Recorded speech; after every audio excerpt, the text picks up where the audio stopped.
تمام مہمانوں کو، ہمارے جناب صدر کو، تمام مہمانان خصوصی کو بہت شکر گزار ہوں ان کی تشریف آوری کا۔ وہ انہوں نے وقت نکالا، تشریف لائے اور محفل کو زینت بخشی۔ اب تقریب کو آگے چلاتے ہوئے میں سب سے پہلے درخواست گزار ہوں، ہمارے نہایت عمدہ شاعر ہیں، ادیب ہیں، اور آپ اکثر تقاریب میں اور مختلف حلقوں میں بھی انہیں دیکھتے رہتے ہیں۔ اس کے علاوہ جو یوں تو ہر شخص کی بہت سی جہات ہیں، لیکن ان کے ساتھ ایک خاص وابستگی، دلبستگی کا جو وجہ ہے وہ ایک کشمیر کا حوالہ ہے، چونکہ ان کا تعلق بھی ضلع کپواڑہ سے ہے اور آج ہمارے درمیان موجود ہیں۔ میں درخواست گزار ہوں جناب ازور لون صاحب سے کہ وہ تشریف لائیں اور کتاب اور صاحب کتاب کے حوالے سے اپنے خیالات کا اظہار کریں۔ بہت اندر ہے صاحبان مسند، حاضرین گرامی، السلام علیکم۔ سچی بات تو یہ ہے کہ میں کچھ لکھ کے لایا تھا، لیکن میں وہ نہیں پڑھ رہا۔ کچھ تھوڑی سی سب سے پہلے تو میرے لیے اعزاز یہ ہے کہ جعفری صاحب بیٹھے ہوئے ہیں اور جعفری صاحب سے میرے بچپن کا تعلق ہے، کیونکہ یہ میرے والد صاحب کے ساتھیوں میں سے ہیں اور میرے والد صاحب کی نشانی میں سے ہے، تو میرے لیے بہت بڑا اعزاز ہے کہ تقریباً 42-45 سال سے ہم ان کے زیر سایہ بہت کچھ سیکھ رہے ہیں۔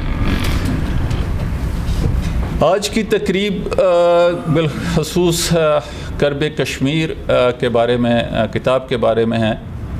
کتاب پہ مجھ سے بہت بہتر یہ میرے سب سینئر یقیناً بہت اچھا بول سکتے ہیں، شاعری کے حوالے سے یا فنی حوالے سے۔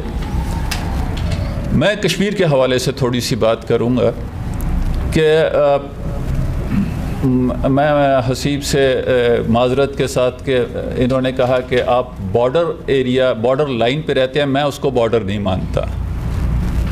وہ تقسیم کی لائن ہے جس نے ہمیں تقسیم کیا ہوا ہے۔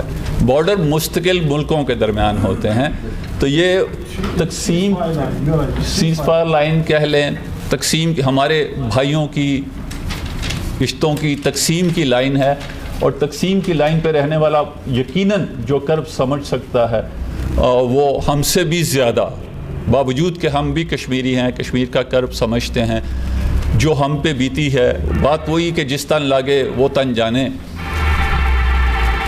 میں رضوان سے ہی بات کر رہا تھا کہ لازمی بات ہے کہ والد صاحب کی وجہ سے بچپن سے ہی ہم یہ سارے معاملات دیکھتے رہے، اور شاید کچھ باتیں ہماری تلخ بھی ہوں۔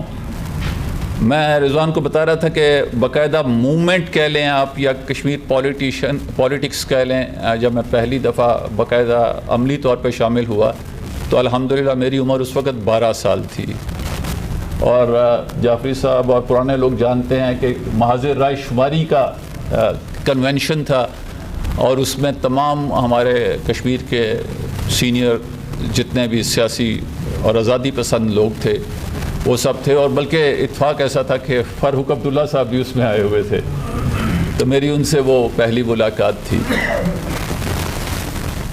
آج کی تقریب کے حوالے سے اور پھر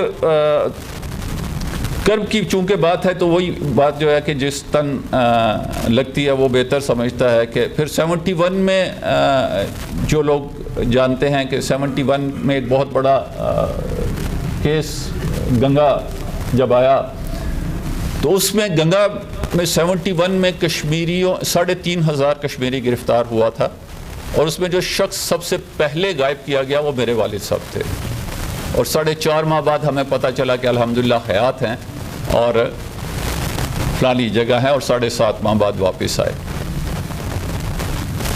اسی سلسلے کو آگے چلتے ہوئے 2001 میں آخری دفعہ میں بھی مہمان رہ کے آیا۔ تو یہ کرب ہر طرف سے ہے۔ ہمارا مطالبہ کیا ہے؟ صرف ایک کہ یار ہمارا جو حق ہے رائے شماری کا وہ ہمیں دیا جائے۔ ہمارے بھائیوں کا جو بھی نظریہ ہے وہ جس پہ بھی ڈیسیژن کرتے ہیں ہم قبول کریں گے۔ آج کی تقریب کے دن کے حوالے سے بالخصوص بڑا امپورٹنٹ بنتا ہے یہ دن، کیونکہ آج سے 41 سال پہلے آج کے دن ہر آزادی پسند کشمیری کا دل تڑپ رہا تھا۔ کیوں؟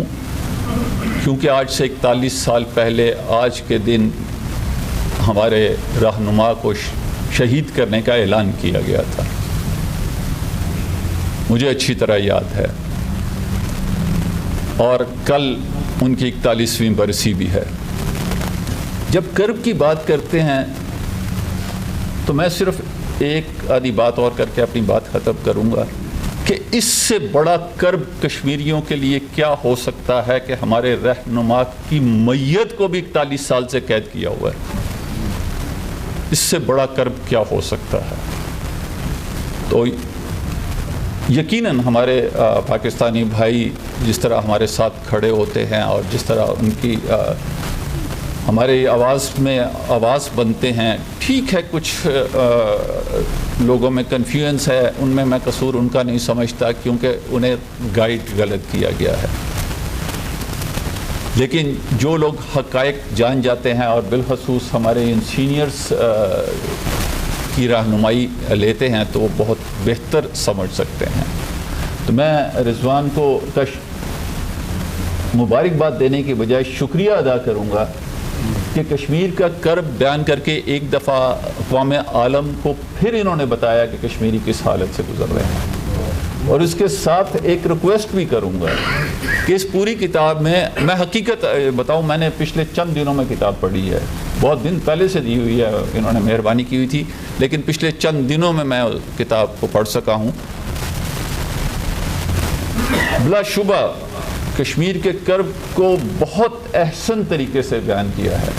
ایک کتاب کی فرمائش میں آپ سے کروں گا جو آپ آگے لکھیں، وہ کشمیر کی جدوجہد اور کشمیر کی قربانیوں پہ لکھیں، تاکہ ہماری نسل کو پتہ چل سکے کہ ہم کس کرب سے گزر رہے ہیں۔ وہ تو آپ نے بتا دیا، لیکن اس کرب سے گزرتے ہوئے کیا قربانیاں دی ہمارے بڑوں نے اور آج بھی دے رہے ہیں، وہ بھی ہماری نوجوان نسل کے سامنے لائیں۔ بہت شکریہ، جزاک اللہ۔